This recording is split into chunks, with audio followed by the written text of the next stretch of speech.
તો વાત કરવામાં આવી ગીર સોમનાથની તો દિલ્હી બ્લાસ્ટના પગલે નાયબ મુખ્યમંત્રી અને રાજ્ય પોલીસ વડાની સૂચનાથી ગીર સોમનાથ પોલીસ એક્શન મોડમાં આવી છે।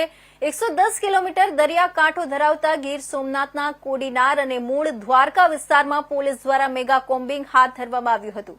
બીડીડીએસની ટીમ સહિત 2 ડીવાયએસપી, 6 પીઆઈ, 7 પીએસઆઈ તેમજ એલસીબી અને એસઓજીની ટીમ સહિત 165 થી વધુ લોકો જોડાયા હતા। કામગીરીના અંતે 6 હથિયારબંધી વાળુઆતની જાણ ન કરવા બદલ જાહેરનામા ભંગના 3, ડ્રિંક એન્ડ ડ્રાઈવના 4 અને પ્રોહિબિશનના 21 કેસ નોંધાયા હતા।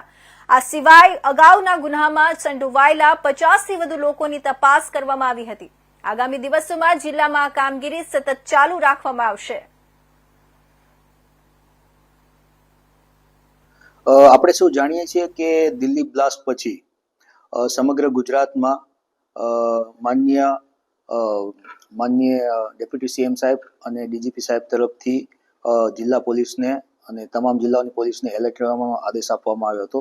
એ અન્વયે આપણા ગીર સોમનાથ જિલ્લામાં આપણે સૌ જાણીએ છીએ તેમ ઘણા દિવસથી આપણે વાહન checking, hotel dhaba checking, railway station, bus station, અવાવરૂ જગ્યાઓ આ બધાની સઘન ચેકિંગ ચાલી રહી છે।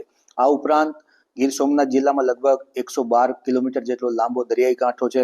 આપણે જાણીએ છીએ કે દરિયાઈ સીમા એ આંતરરાષ્ટ્રીય સીમા હોય છે અને અહીંયાથી સરળતાથી ભૂતકાળમાં પણ ઘણા બધા એવા પ્રવૃત્તિઓ થયેલી છે કે જેના કારણે રાષ્ટ્રની સલામતી જોખમાય।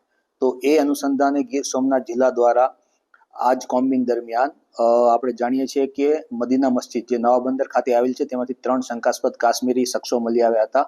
એનું સઘન પૂછપરછ હાલની તારીખમાં ચાલુ છે અને અમે એમનો ઇતિહાસ પણ કન્સર્ન જે જમ્મુ કાશ્મીરના અલગ અલગ જિલ્લાઓમાંથી આવેલો છે ત્યાંથી પોલીસ સાથે સંપર્ક કરી અને મંગાવેલો છે।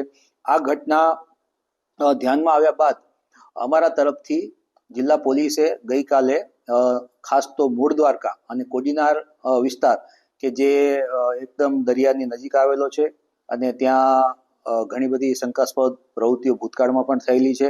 આવી અમારે ધ્યાને આવતા સમગ્ર જિલ્લા પોલીસ તંત્ર જેમાં 2 ડીવાયએસપી, 6 જેટલા પીઆઈઓ, 7 જેટલા પીએસઆઈ અને 165 થી વધુ લોકો એલસીબી, એસઓજી અને બીડીડીએસની ટીમો સાથે અમે ગઈકાલે બપોરે એટલે કે 16 તારીખે બપોરના 1 વાગ્યાથી કરી અને મોડી રાત સુધી આ કોમ્બિંગ ઓપરેશન હાથ ધરેલું હતું।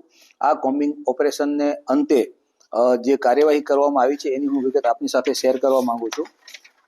એમાં ટોટલ અમે હથિયારબંધીના 6 કેસો ગુના દાખલ કરેલા છે। ભાડુઆતની જે જાણ કરવાની હોય છે જેમ કે પરપ્રાંતિયો આપણા જિલ્લામાં આવેલા હોય છે તો તેને પોલીસ તંત્ર